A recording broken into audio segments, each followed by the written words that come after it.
Christian, I talked to Ulf and Wolfgang, and there's in the very beginning, a few months ago, they called obviously for obvious reasons. They're not no longer traveling to the United States this summer.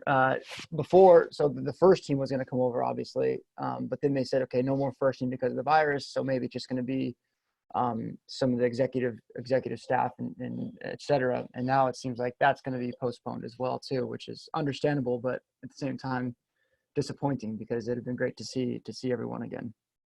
Yeah, I was looking forward to do this because there was a coach from my age group was to come with us. So Yeah. I think they would be really cool.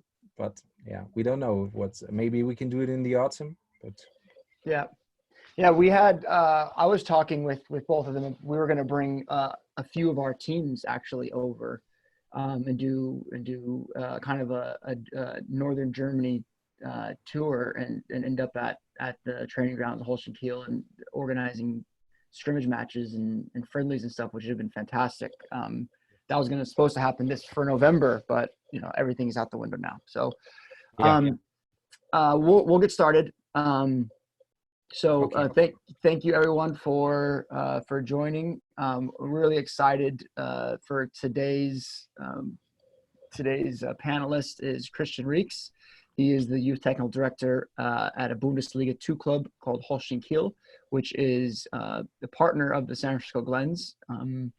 We have a very good relationship with the club. Christian and many members of the staff have been out to San Francisco, and likewise, the club has done a lot of things with Holstein Kiel in Germany as well, with members of staff, players, first team players from our USL team, as well as academy players as well, have been over to train and work and live and experience the academy at a Bundesliga 2 club. So this is going to be our third from final webinar. We have Flemming Pedersen, who's the first team coach or manager for FC Nordisland, coming on next week, and then Jason Donahue and Sean St. Ledger from the U15 Irish national team, head coach and assistant coach, are going to be on. And then we'll have one more Q&A. I talked to Dennis Irwin last night, former Manchester United legend, one of the best left backs in Premier League history. He's going to come on with us next week as well. So without further ado, I want to introduce Christian Riecks, going over the topic of developing academy standards and small-sided games. Yeah. Should I just start now? Go ahead and start. I mean, if you can give a quick background, Christian, on where the club was 6-7 years ago, where the academy was 6-7 years ago, and now, with the standards of the German Federation, where you need to be and what steps you've taken. Okay. So yeah, hello everybody, from Germany to San Francisco or to the US. It's 7 p.m. at the moment in Kiel. Yeah, English is not my mother language. I hope I can make clear what I want to talk about. So sometimes words are missing. My grammar isn't perfect. I hope that it works right now. When I came to Kiel in the February of 2012, there was the first team playing in the 4th league. I think 2 years later, they got up into the 3rd league. Then they spent 3 years in the 3rd league to go up into the 2nd league. And there was a lot of development that took place, that had to take place, because in Germany, when you are academy from a professional team, then you have a lot of stuff you must clear that it's working. So this is something with a structure, has to do with the structure. You get a checkup every 3 years. Someone is from the German Football Association comes to our club and checks out what we are doing, and then you get points for that. The higher the first team is playing, the more exercises you have to do. So a lot of stuff developed in the last years, and yeah, I'm very glad that I was allowed to go that way with this club as well. So yeah, I got a little presentation, and I'd like to show you our academy. It's quite a nice spot, I think. We've got 2 artificial pitches, and we've got one small one and one big one, and we've got 1, 2, 3, 4, 5 pitches that are not artificial, so grass pitches. And the buildings in the middle, the first one with a dark roof is the old building. This is where the lockers from our under 11 to under 16 are. Then the buildings in the middle, there are the gyms, one gym for soccer and one gym for all the athletic stuff. And then there's the new building, which is the last one. There are all the offices and the lockers from the under 17, under 19, under 23, and our first team. So this is everyone in the club is quite close together, except of the women. But it's very nice, I think, that people from the first team get connected with boys from under 11 because they meet each other on the pitches. Yeah, some pictures. The first one, the one on the left, is a picture from the parking sites to the academy, and the right is the gym of the athletic stuff. The soccer stuff gym is on the left, and something like rooms for meetings we've got also in the new building. This is on the right. Yeah. So I'd like to tell something about myself. I'm responsible for the teams from under 11 to under 15 in our club. And so, yeah, I'd like to tell something what was on, in the beginning when I started and what happens in the next years. And then I'd like to tell you what happens when, or how do we recruit players for our academy when they get into the under 11 and what's going on after that. So yeah, I'm 37 years old. I'm a full-time primary school teacher in Kiel, and yeah, it's called the technical director under 11 to under 15 in what I'm doing in our club. I already coached under 12, under 15, under 19, under 23 in our club. And my job I'm doing now since 4 years. And last year I had a sabbatical, so I got a free year. As well as in school, as in soccer, and so I got the chance to visit different clubs. The first 2 in Switzerland, some clubs in Germany, and just to find out what they are doing to develop their players and maybe to see what we can do in Kiel as well. Yeah. So when I started, I came from under 19 to become the technical director for that age group, and so many teams we had got at that time. And to create the under 9, and that at that time we had a talent day, so people could come and send their kids to have practice at 1 day for 1 hour, and our coaches checked out and chose a team. But the problem was we didn't know anything of these players who came there. So we didn't know if they had got a good day or a bad day. Are there better players in their teams? So we didn't know a lot of them. And so there was no sporty concept. I hope that all the words are right for that. And so the problem was that all the coaches did whatever they want to do. So there was a big lack of structure at that time, and so this stuff I wanted to change. And then we collapsed under 9 and under 10 because I said, well, when we have got these kids at that young age, we must know much more about them. So that we also canceled this talent day for that age group. Yeah, and we created a sporty concept for that age. And now we start at under 11, and we created something like a perspective team. It's called PT. And in the PTs, there are kids having practice at aged under 8, under 9, and under 10. But these kids do not belong to our club. They have practice at their club and they play matches for their club. But twice a month, they have practice with coaches from our club included.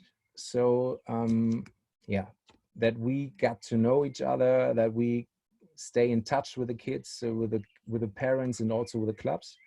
And all these kids that are having practiced there, there's an agreement with the club, so they have to agree and to sign it that these kids are allowed to have practice. There are no matches for these kids from our club, and it's just practice. And all the coaches that are doing this belong to our club, and they have to organize their own PT. So this is a map of Germany. Christian, real quick, sorry. Yeah. So with this setup here, is this unique to Holstein Kiel, or is this something that other clubs are doing as well in terms of getting rid of the U10, the U9s, and focusing on the U11s and above? Well, it depends on where you're situated in Germany. So teams like Schalke, Dortmund, they start much earlier because they say, okay, when we do not get the best talents in that age group, then they would go to another club and we won't get them. So in Kiel, we have got one big plus that we are far away from all the other clubs. But that's the problem as well, because there is no real challenge at the weekend. And teams like Berlin, where there are located many people, Hamburg, so there are also many people and many big clubs, and then they start much earlier. I think in Dortmund and Schalke, they started and under 8 or under 9. In Hamburg, both big teams started under 10. We start 1 year later. You have to have got 8 youth teams, so under 23 is our oldest group and then goes down. So we could collapse under 11 as well. A club like Hoffenheim is starting at under 12. We could do this as well, but we decided to start at under 11. So this was something political in our club. And yeah, so there is no clear structure when you have to start. There's only structure how many teams you have to have. Okay, so yeah, that's the red part. This is our state. It's called Schleswig-Holstein. It's the very north. As you can see on the map, north up there is Denmark. And in the south, there are our big opponents, our big rivals. It's the both Hamburg clubs, Hamburger SV and FC St. Pauli. Yeah, they have got their professional teams in the first or second league for a much longer time than we have. So we are trying to improve our stuff and getting a little bit closer to their structure. St. Pauli has got one similar stuff. They are playing Funinho a lot and recruiting players about that. And Hamburg is also having something like a perspective teams, one in Schleswig-Holstein, one in the east. This is where on the map there's Schwerin in Mecklenburg-Vorpommern, one in the south in Niedersachsen. And so they have got much more people. They got involved in their stuff than we have, because in Schleswig-Holstein, there are not that many people living as they're living in Hamburg. So you said that Hamburg has perspective team in your state. Yes. So there's no. So you get a perspective team and they have a perspective team, even though it's in your territory. There's no territorial borders in the DFB. No. They don't matter. It's not a problem of the DFB. It's just we're fighting about talents in each area, and I think it's not only in the north. It's much more in the west. When we, as I said, there's Schalke, there's Dortmund, Leverkusen, Köln, Mönchengladbach. They are all fighting about the youngest kids. So this is much more struggle than we have. We only have to be a rival of Hamburg, and yeah, I think. So of course, that's my opinion. We are getting better and better, and our goal is to rule Schleswig-Holstein, to have the best kids playing in our club. So Kiel is the little red point. That's the spot where our first perspective team, our first PT began. There was it on our pitches. And the last year we started one as well in Neumünster and one in Plön. These are areas around Kiel. And from summer on, we're growing a little bit bigger. Then it looks like this. We got 3 more perspective team, one in Flensburg, one in Rendsburg, and one in Segeberg. In Segeberg, it's the area where the perspective team of Hamburg is situated. And this will become an area where we, get a little bit more in trouble to get the best talents. The main problem in Schleswig-Holstein is when you look at Flensburg, when you're living quite close to the Danish border, you have to to drive more than 1 hour to get to Kiel. And in that age group, we say, no, you do not have to sit that long in your car, stay at your club. We try to stay in touch. And when you're old enough, then we try to bring them to our club. So we have got for under 11, under 12, and under 13, the kids are allowed to sit in the car for 40 to 45 minutes maximum. And for under 14, under 15, it's about 1 hour. So that we get, try to get the kids, but they shouldn't sit too long in the car because that's wasted time.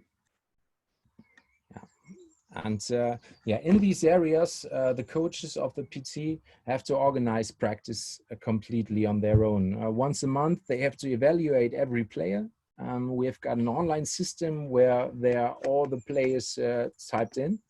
And the coaches of the PT have to find and recruit players on their own. So at the weekend, they drive around, watch matches, and when there are kids that are good enough, then we contact the club and tell what we are planning to do, so that they come to our practice, that they stay in their club.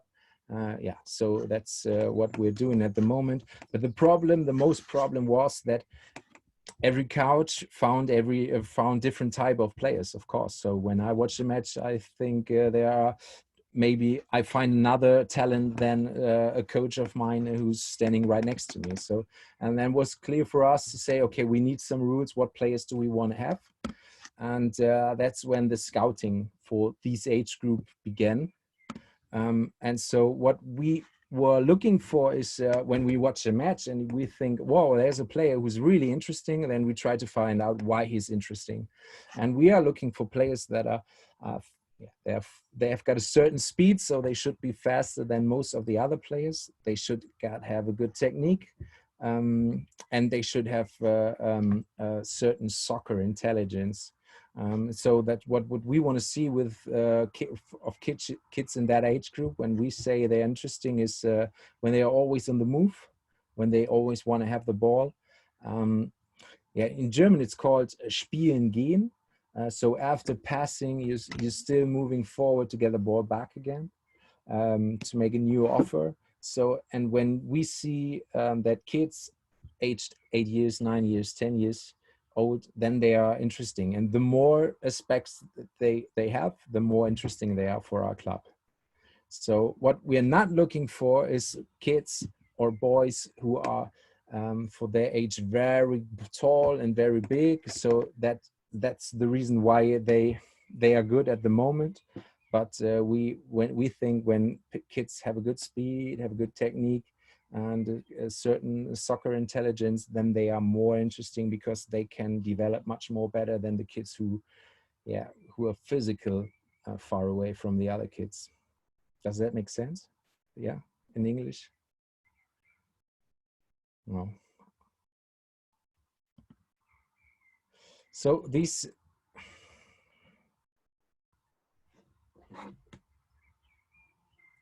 I don't see Mike anymore. I don't know if you can hear me or not. So I don't know. I should just go on.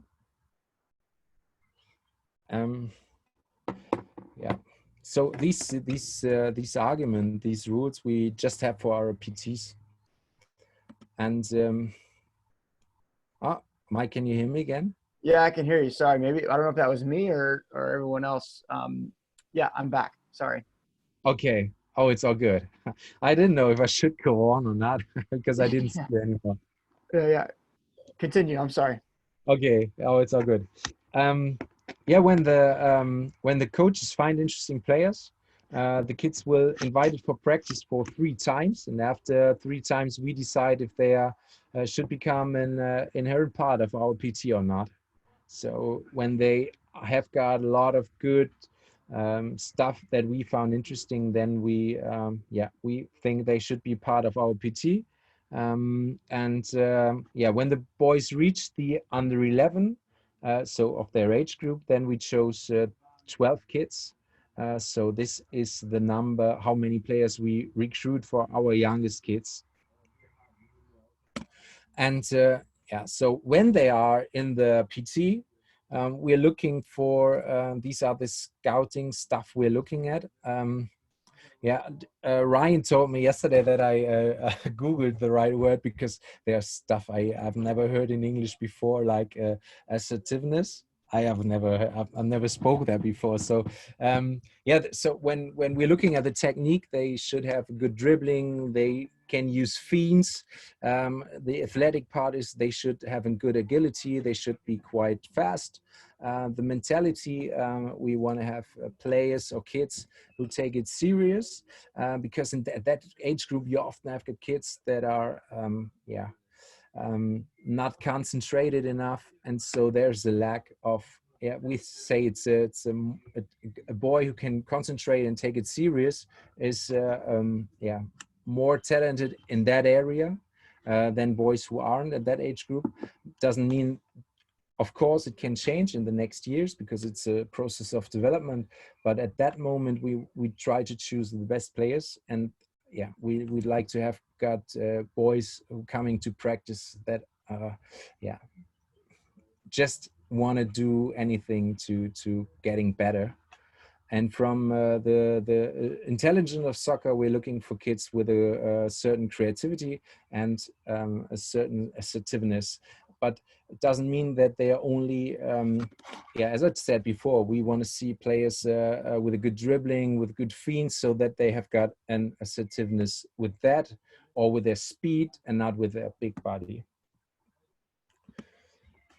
So from these arguments or aspects, we're looking to build our under 11, and yeah, we think that we can teach them all the other things. So, and our youth concept from that age group on is, so this is a picture, may be a little bit weird. So there are the German words. So this just means that the technique is very, very important in the beginning and gets not that important when they are at under 19, under 23, and stuff like team tactics is getting more and more interesting and more important. And so at under 11, we play 7v7 at the weekend, and we have got 12 kids in our team. In under 12 and under 13, the teams are playing 9v9. So we've got 16 kids with 14 players and 2 goalies. And from under 14 on in Germany, they play 11v11. And then our team has got 20 kids with 18 players and 2 goalkeepers. Christian, at those age groups, is it mandatory?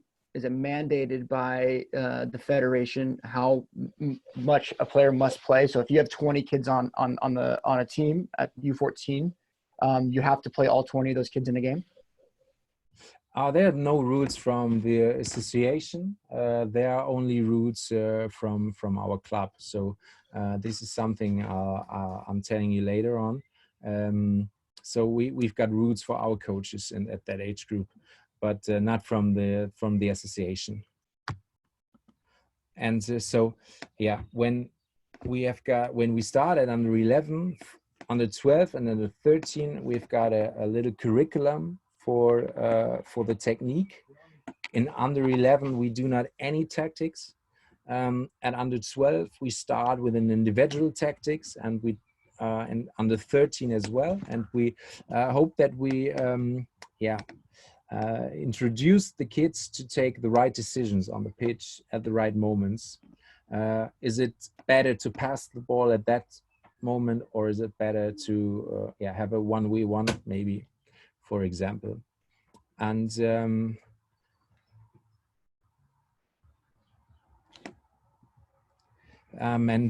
so then we also have got a little bit of athletics at that age group. In under 11, under 12, and under 13, we do judo with our kids. I have got a little video in a few moments. And at under 11, it's important that we bring the kids certain kind of agility. And when they reach under 12, under 13, so maybe when they start with their puberty, then we start with stuff like stabilization, and speed is getting more and more interesting. At under 11, 12, and 13, we only have got the judo coach as an athletic coach. And at under 14, we have got a certain athletic coach for the kids under 14, 15, 16, 17, 19, and 23. There is always an athletic coach with the team at practice. Yeah, and mentality, these are the points that are getting more and more important in our view. So when they are at under 11, we try to teach them seriousness, the willingness to learn. That's very important, and communication. I've been to Denmark a couple of years ago and watched at FC Midtjylland a practice of under 13. I think it was under 13. And it was so loud on the pitch, it was incredible. All the kids were talking, all the kids were communicating with each other. And when you look at a practice in Germany, nearly no one's talking. So, and we didn't know how or why is that. We're trying to bring them the importance of communication. We've got a mentality coach for the youngest kids, and he's trying with he's every 2 weeks he's for one practice with the boys on the pitch, and makes exercises with them for communication. And when they reach under 13, then we think it's the ability to criticize. It's getting important, because also with the puberty, the mentality gets into another direction. And from under 14 on, we're looking for players with a certain willpower. So these are the mentality aspects that are important at that age group. And as you can see, the intelligence is growing from age group to age group as well. We start with this assertiveness and creativity. And we want to have a certain kind of pre-orientation on the pitch from the players from under 12 on. So this is, and a certain activity. So they should be part of the match in every scene. I've got a question for you, Christian. In terms of, you mentioned a mentality coach. When we brought the Glens lads over last October, or whenever it was, September, October, the U17s coach and Fabian Mueller both agreed that technically they were just as good as the players that Holstein Kiel had, but in terms of the mentality and the decision making, it wasn't up to par. Can you give me some examples of what a mentality coach does? Yes, Matthias was involved into the club when we were at the third league for the professional team. And I don't know the coach anymore, but one of the coaches in the last year said, "Oh, I don't need him." But the club had him, and then he said, "Okay, I can do it for the academy as well." And so this when the whole process started, and we are connecting with each other and talked about, okay, what's important. And then we were talking about stuff like willpower, or the willingness to learn, or about communication. And he well, he had a little curriculum how to develop that with kids at that age group. So what are we doing with players from under 11, that they communicate on the pitch? He started that with one player was blind, and the other player behind him had to give him certain directions. And the older the players get, the more aspects he get into the practice. So that we try to develop this as well. And yeah, I think it's of the just the same with judo. So in the beginning was very weird for the players. So why he's telling us what to do at the moment? He's not our coach, but they have got fun with that. And yeah, so we hope to with the aspect of fun and with the stuff he's doing with the kids, that they develop in the mentality aspect as well. Interesting. Very interesting. Thank you. Okay. Yeah, so this is the curriculum for under 11 to under 13 with a technique. So we have got for 2 weeks the same aspect all the coaches are doing. So under 11 is starting with the dribbling, as well as under 12 and under 13. So when you get up on the pitches, you can see that all the teams are working on the same stuff. And what the difference is that they are the older the kids get, the more complicated should be the exercises. So I don't know if this makes sense. So it's all in German. I hope I can say it in the right words. So under 11 is on the left on the top. So that's week 13 and 14. There is dribbling as well, and so the coaches should teach the kids high speed with changing directions from 19 to 180 degrees. So that's what they are doing at practice. Under 12 is below. They are doing in the same 2 weeks the same stuff, but they are teaching them a speed dribbling, the highest speed. So to just get when there's no opponent in touch.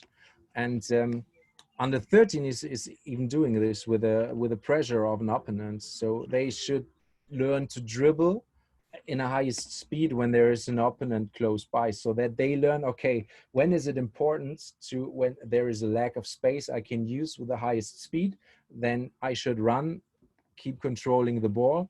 And when there is an area where there's no chance to have a high speed, then I must use the feints.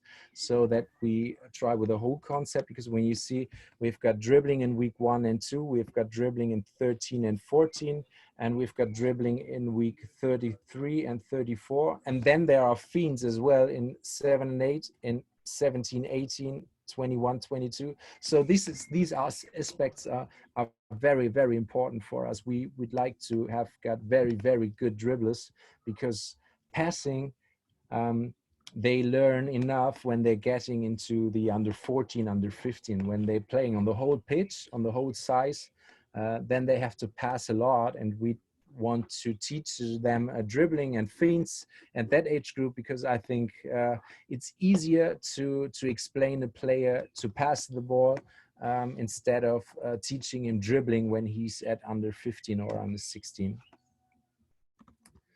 Yeah, and this is a little video of the judo area. I just started. So this is our judo coach, and this is under 11, under 12, and under 13.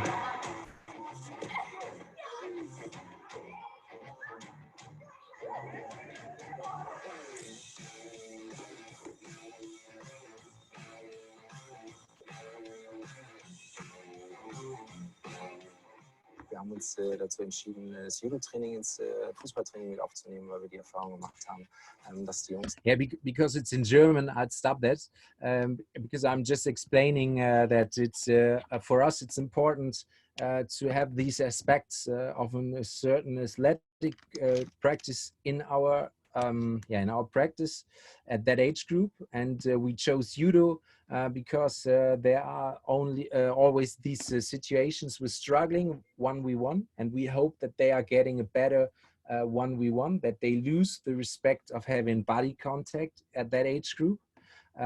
And we also, of course, looking for the agility. That's the most important part, because our soccer coaches aren't, that's not, they are good at teaching soccer, but not at teaching agility. So, and this is an aspect so we do it, and we believe that we do not getting better soccer players in a short distance of time, but we hope that they're getting a better sportsman over the whole time. Yeah. How often would you incorporate judo into your trainings? It's once a week. Under 11, under 12, and under 13 are doing this once a week for 45 minutes. Okay. Yeah, and as you can see, he's not only doing judo, he's also doing stuff for agility and stabilization as well. Yeah, and then the mentality coach? He's at under 11 and under 12. He's once in 2 weeks for 30 minutes, and in under 14 he's it's the same, every 2 weeks for 30 minutes, roundabout. Yeah. And when the kids reach under 14, under 15, then we divided the pitch into 4 areas. And I don't know if it's all right. So this is what we thought about. So we've got 4 areas on the pitch, and what we try to do at under 14 and under 15 is to develop a position. In under 11, under 12, under 13, they do not have got a certain position. Of course, we think about, okay, he's the fastest one, so he will be a center player later on, and very quick players should be part of the wing, even if a left or right defender or left or right winger.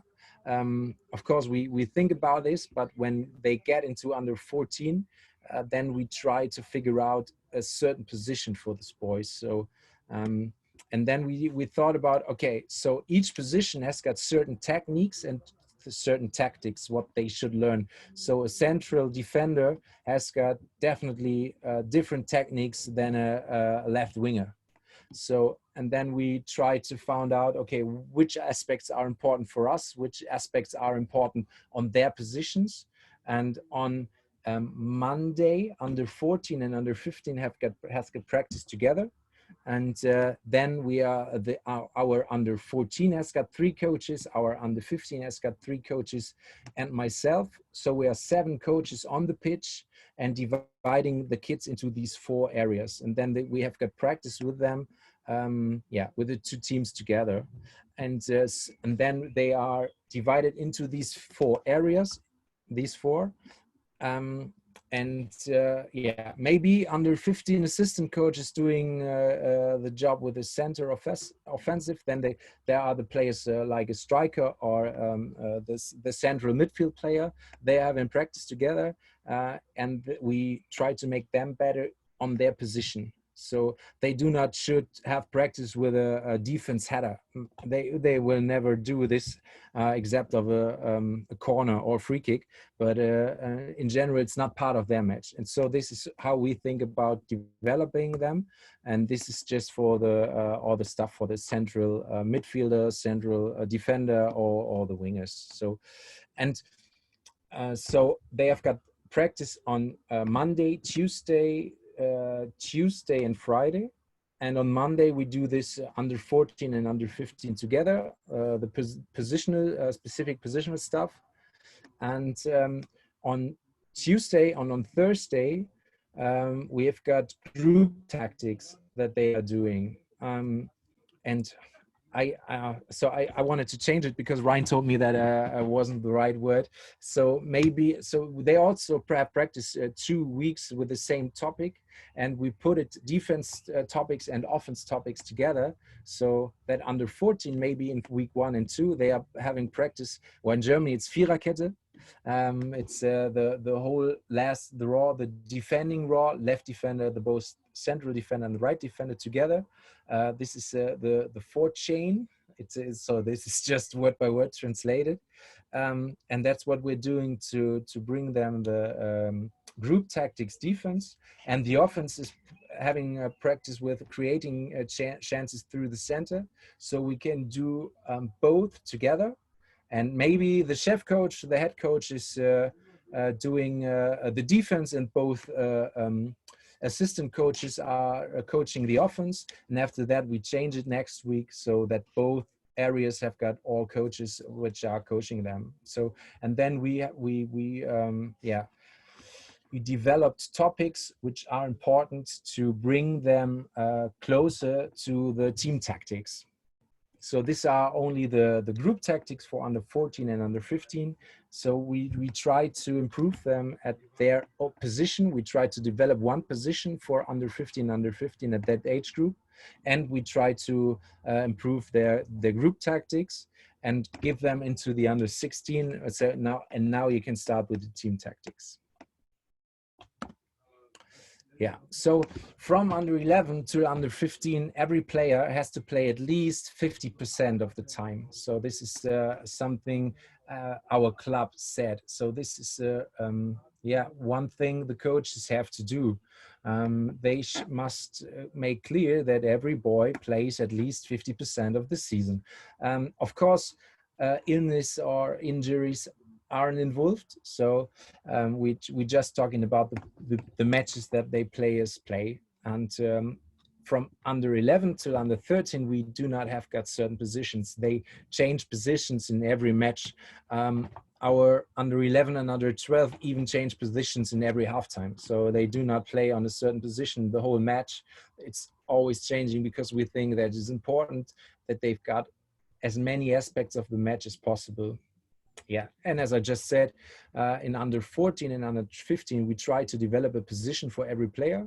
And so we definitely know when our teams are playing against other academies, most of them start having team tactics very early. And when we play against them, in general, they get the better results because their structure of playing soccer is much more developed than ours, because we are looking at the kids on their own. So we are doing it very individual. Because it's for us, it's not important. Of course, for the kids it is definitely, but for us it's not important winning matches. It's important developing players. And we think that when we're doing this that way, we get players in under 16, under 17 that are developed much better than in the other clubs. At least we hope that. Yeah. So what we're doing a lot are playing games in practice. So in Germany, I don't know, do you know Funinho in America as well? Is it very common? It's yeah, it's a mix of a word. It's a fun and niño, so the Spanish word for kid. And so the picture on the left these are the sizes of the field. They're playing 3v3 and on 4 mini goals. So the mini goal is on the right, and yeah, we play that very often. You are only allowed to score in the last third of the match of the pitch. Sorry. You have to play into the last area, and then you are allowed to score. And you can bring in as many rules if you want to. You can say, okay, it's you bring the goals into another direction, or you can say it's only allowed to score when everyone is in the other half, or it's playing the goals counting twice when the other team isn't moving backward. It's very high intensive for the kids. It's really hard to play this for a long time. the good thing is kids cannot hide in that match. You have to be active anytime, because when you're not playing enough or don't be active enough with your team, then your team will lose. So you have to be active, you have to run a lot, and that's the good thing in my opinion. We have got a lot of 1v1 situations because the pitch is quite small, and we play 3v3. So this is very, very good. And um, the exercise for the coaches is now to so when we have got the topic dribbling and we play on that pitch, then the coaches should find rules how we can teach dribbling. So they should, the rules should fit to the topics we have got at that age group. This is what we're doing in the PTs and in the under 11. And yeah, this is a little picture from a gym. There are three pitches with these goals, and yeah, you play 3v3 on one pitch. So we've got very easy 18 kids involved, and you can even say, okay, we've got in every team there are 4 players, and one is a substitution player, and after every goal the team has to substitute, and then you can bring in easily 24 kids in one gym, and all are involved. You don't have got kids that are standing around. Yeah, it's in my opinion, it's there's no alternative for that age group. And in under 12 and under 13, we expand this a little bit. We play 5v5 on 4 goals or on 2 goals. And at under 14, we start with 6v6. Yeah, to just to practice the team tactics, the group tactics, sorry. Yeah, and I think that's it. So when there are any questions, I would like to answer them. Yeah, that was fantastic, Christian. Thank you so much. A few questions, and we have some more coming in here.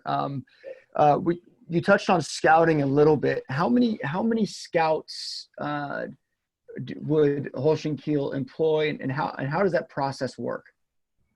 Yeah, for the youth academy, we have got one coach, only one scout for under 23 to under 16, and we have got one full-time coach from under 15 to under 11.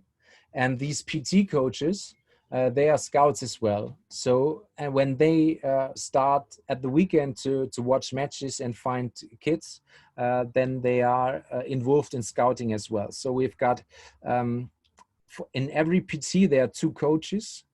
So next year we have got 6 PTs. And so then we have got 12 coaches, 12 scouts that are scouting in their area.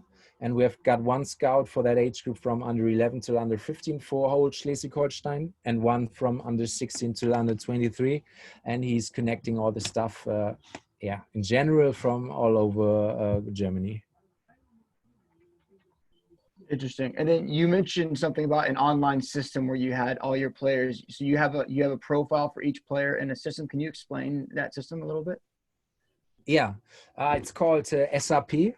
So the biggest sponsor of Hoffenheim, they created it. It's SAP Sports One. And when we do scouting, every scout has to bring him the play in that system, and all our boys are in the system as well. And the coaches, so we're doing, the coaches have got 2 meetings with the parents in a season. One in the middle and one at the end, and then they also have to type it in that system as well. And where during that meeting they tell the parents what the kids are doing good and what they should learn to become better. So what's good and what's not good, and this is all in the system. For the older age groups, it's really cool because you even have got the kids can have got an app on their mobile phone and can maybe. They can send every morning how they are feeling. Well, I'm fine. Training wasn't too hard. It's very good today. So and then we the coaches can find out if practice was okay or it was too heavy. When the boys say, okay, no, I'm fine, or no, I've got the legs feel heavy, hard, I can't move that good. So we can find out this is with the system possible as well. Yeah, scouting we do that, and when players are injured, our physios are typing it in as well, so that the coach can see in the morning how long the player has to be out of practice. Very good. Interesting. Another question. Hi, Christian. Great to see you online. Thank you for doing this seminar, and thank you again for the visit to your club early in March. This is from Jakob. Two-part questions. We spoke about this offline a bit, Christian. Are your youth teams currently training? If so, how are you managing current health concerns? Yeah, we are not allowed to have practice at the moment, and it's for the boys and for the coaches very heavy at the moment. For the youngest kids, we had got a challenge. Our coaches from under 11 till under 15 thought of little exercises, so they did yoga, some life kinetics, some technique, some athletic stuff, and then they get exercises to do it at home. In the beginning, it was good, but yeah, of course, you know it as well. It's not fun at the moment because it's since 7 or 8 weeks, and it's getting boring and boring. So we're looking forward to have practice as soon as possible. Yeah, but because our first team is a professional team, there are certain rules we have to keep, and so at the moment it's not possible for our club to have practice. But in Germany in general, it's possible at the moment to have got practice in little groups. Very similar to our situation here in San Francisco. There is some parts of the country that are back in training in small groups. Us here cannot, unfortunately. A few questions rolling in. How often do the kids practice every week, and how long is the season? So the first question is easy. Our under 11, under 12, and under 13 have got 3 times practice 3 times a week, and under 14 and under 15 have got 4 times a week. Unfortunately, we do not have got a good school cooperation, at least at the moment. We're trying to developing that. So the older teams are having practice 4 times a week as well. And the season, so in general, we start about August, and we end in May. So June and July are free, more or less. So it always depends on the summer holidays, because in Germany, they are not always in the same weeks. It changes from year to year. How do you ensure your youth players are from a diverse background? So, for example, that they're able to come to practice with working or low-income parents, because, as you said, the region, the Holstein Kiel you're attracting players from far distances. So, how do you ensure that they're able to make it to practices? So for kids at our club? Yeah. So for example, I mean, I know that you have the buses, the bus routes and stuff. I mean, maybe that's something that you can touch on. Okay. Yeah. Okay. Well, you can say in general, the parents has to organize that. We at a certain age group, we start with that at under 15. We have got the possibility to have got something like a shuttle. So there's one chance the kids come to Kiel by train. At the main station, we pick them up and bring them to our practice area, to our pitches, to our academy. But the kids which are younger, then the players, the parents have to organize it themselves, and that's one reason why we say that they aren't allowed to live too far away. And yeah, so when from Flensburg we've got one shuttle in under 15, and in Lübeck we have got, and in Hamburg from under 16, when we are able to collect players to bring them to us. Very good. Do the coaches in the club keep an eye on the players' schoolwork? If they're struggling in school, is that something that the club offers support with? Yes, we have got guys from university, which are in our club Monday, Tuesday, Thursday, and Friday, so 4 times a week. The kids or players can go there and make their homework there. And they can also go there when they try to prepare for a test, a class test or something like this. And also when they've got struggle at school. So in our under 14, there are 2 boys at the moment that really have got struggle at school. And we said, okay, you come to our club on Tuesday and on Thursday, but you're only allowed to practice with the team the last half an hour. And the hour before, you have to do learn for school with the guys from the university.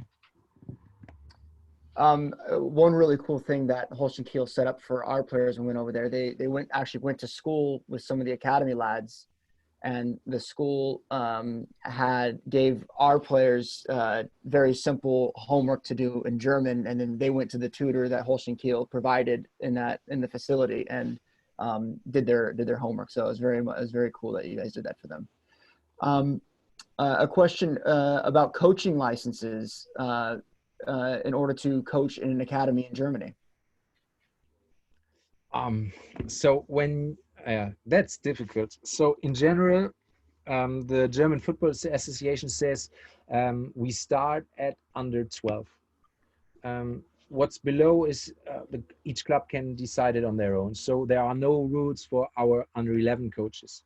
When we start at under 12, our coaches should have Elite Jugendlizenz. I think in Germany you start at C license, then there's B license, then there's the Jugendelite, Youth Elite. Yeah, Youth Elite.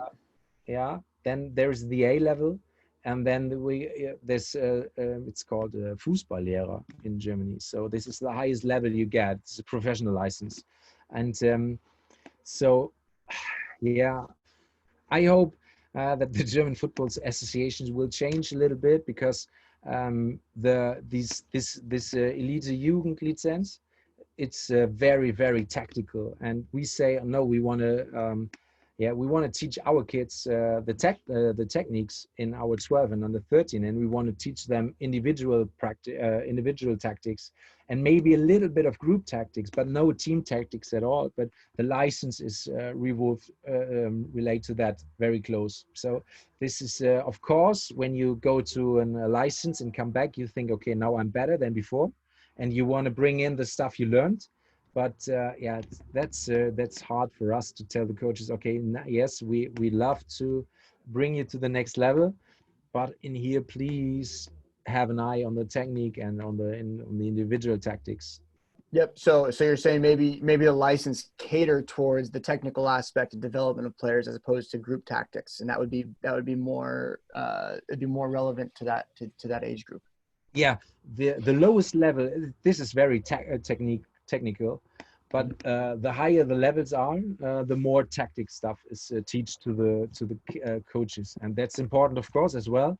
But I think not at that age group.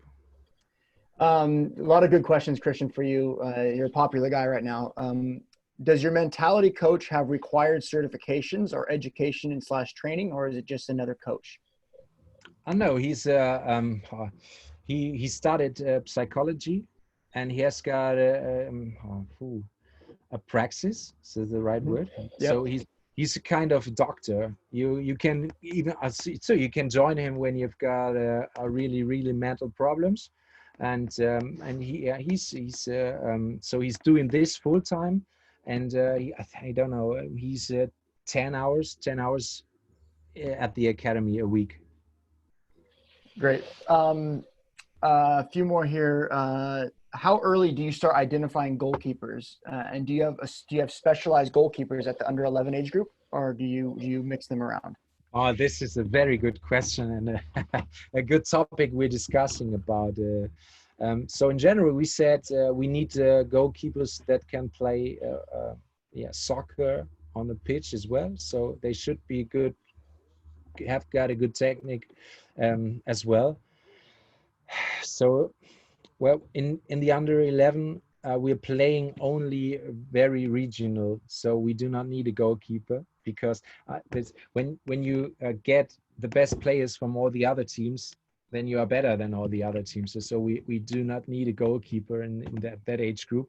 and we thought of having, yeah, we can scout them longer when we start with them at under 12. But that's the problem at the moment. Corona, yeah, no practice, no matches. We didn't have a goalkeeper for our under 12 at the moment. So this is very, very tough. And now we are thinking about changing this for the next years. You never know what's happening. And yeah, so, but in general, we start at under 12 and we've got a goalkeeper coach for, so there's one goalkeeper coach for under 12 and under 13, and there's another one for under 14 and under 15, and he's doing twice a week, yeah, with the goalkeepers. Okay, and I have two more. The first one is with the U11s to U15s. Do you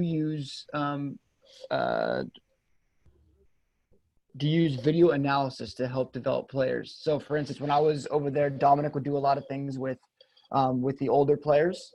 Is that something that you incorporate at the younger as well?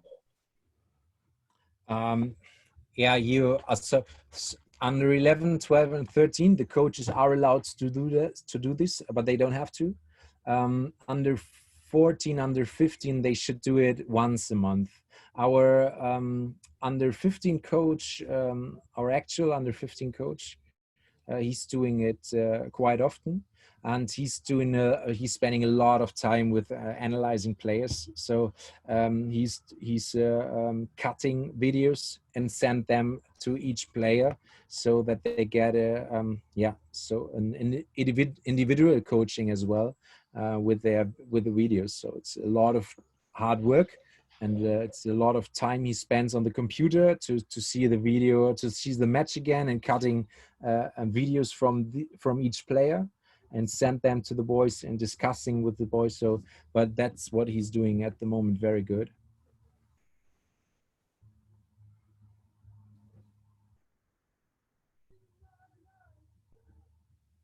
Oh, it stopped again.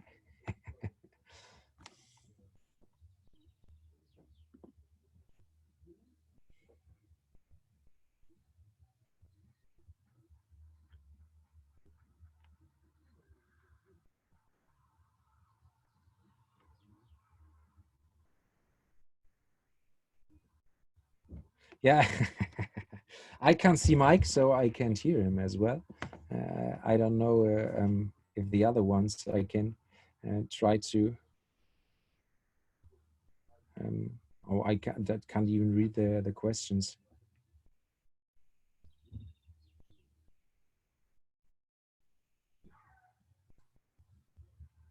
Ah, no. Sorry, I don't know what the hell's going on with my. Oh, it's all good. Yeah. Wait, I don't know if anyone can hear me or not. Yeah, no, I think everyone's still in. It's in. Everyone's still in. I'm the one that, for whatever reason, my internet's messing up. Okay. Two more. So you have Holstein Kiel has a couple of youth German national team players, right? And these are players that are obviously good assets for the club. Yes. Realistically, they probably have higher aspirations to move up the leagues and play in the Bundesliga 1. What would you say, like, what as a technical director and working with the academy director, what is the goal in trying to harness and foster their development, and at the same time, obviously integrate them into the first team? Do you do anything extra? Yeah, I think a good example is Jonas. He's at the moment he's under 19. Next year he's still under 19, and he's a boy who's having practice with the first team at the moment. Well, there are clubs in Germany that has got definitely more money and gives contracts. In Germany, you are allowed to give players a contract when they reach under 16, and yeah, so there are clubs where every player has got a contract. In Kiel, we try to find out who's the best player at the moment, and we give them a contract. So there are only a couple of boys that really has got a contract. And so this is the first thing we try to tell the players, that they are very important for us. And we start when they are at under 15. There is Finn Jens, who's responsible for the teams from under 16 to under 23. and he's having individual practice with them once a week, so with the top players. And yeah, and when they are old enough, like Jonas is at the moment, he's under 19 national player for Germany. Then he's also yeah, having practice with the first team to bring him in. So the goal is to let him play in our second team, in our reverse team, the next year, so that he's getting closer and closer to the first team. But of course, you never know if yeah, if there is a coach who's bringing him in, and if everything is fine, he won't get injured. So this is also always very difficult. Yeah, but I think the good thing is that our academy and the first team is very close together. So the coaches meet on the floor of the offices, and yeah, so they can talk about players. And the great thing for our club is that we've got Ole Werner as a head coach of the first team, who's coming out of the academy. He was the coach of the reverse team before, and so he knows a lot of our youth players, and that's very good and very important for our club. Brilliant. Okay, last one for you. How involved are the parents, the players' parents in the club? Do they watch practices and games, and do they have a say in any sort of development? Yeah, it's in our club, it's yeah, quite open. So there are now no borders or something like this. The parents can come and watch practice. They watch nearly every match. This is I think it has never been different at Kiel. So we know that the parents are important to bring the kids to have practice. Because so we try to be good in touch with the parents. Of course, it's not always that easy, because there are always decisions parents do not like. Yeah, and these discussions are always very hard, and it's the baddest part of the job. But yeah, we think it's, for our club, it's very important to be yeah, in touch with the parents, because they are very important for us, that they bring the kids to our club and not to another club. So we try to yeah, be quite close to them, and have a good relationship to them. Very good. Well, Christian, I really appreciate your time. This was fantastic. A lot of interest from the people who are watching as well. I'm going to share my screen real quick, because we have a watch party. If anyone is interested in, if you want to see Holstein Kiel in action, join us next Wednesday. Join the club next Wednesday, the 27th at 9:30 Pacific time, when they take on VfL Bochum. Here's how to join our party in 2 steps. Step 1, register for a Zoom call at sfglens.com, just how you've done to do here. And step 2, Fox Soccer Match Passes. They're doing a free trial right now, and watch the game in real time alongside us and on your laptop. We'll raffle prizes on Zoom. So we hope to see everyone there. Up the Glens and Kiel Ahoy, which is the call for the for what they say in Holstein Kiel. Christian, I really appreciate your time, man. This was fantastic, and I hope you enjoyed it, and I hope that we could see each other again soon. Yeah, I appreciate it as well. I hope that yeah, it it wasn't so weird with the simple words I chose. So yeah, I hope it's all good.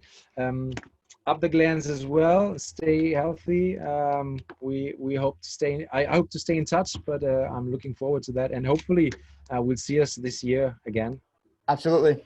Cheers, Christian. Thanks, man. Thanks. Bye. Bye-bye.